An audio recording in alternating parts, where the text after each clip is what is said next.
Ang iayuda ay tumutukoy sa anumang uri ng tulong, kadalasan pinansyal o materyal, na ibinibigay ng gobyerno o ng mga institusyon sa mga taong nasa pinakamababang antas ng lipunan, ang mga mahihirap o yung tinatawag na lowest of the poor.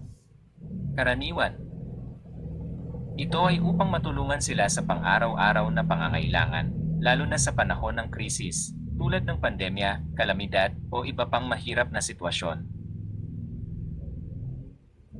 Ngunit pagdating sa konteksto ng politika, lalo na tuwing malapit na ang eleksyon, ang ayuda ay madalas nagiging sentro ng pansin.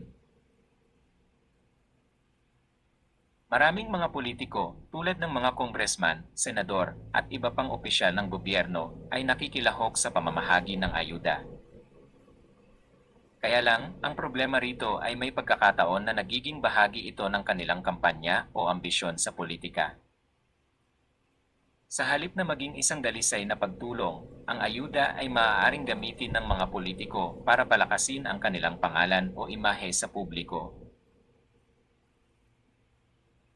Maraming pagkakataon na makikita natin na may mga mukha o pangalan ng mga politiko sa mga relief goods o ayuda packages. Minsan, nagiging paraan ito para sabihin sa mga tao na sila ang nagbigay ng tulong, kahit na ang pondo o pera na ginamit para sa ayuda ay hindi naman talaga kanila.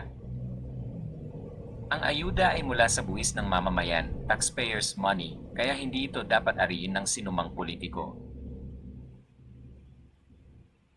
Ang tanging papel ng mga politiko ay siguruhing napupunta sa tamang tao ang ayuda nang walang halong politika.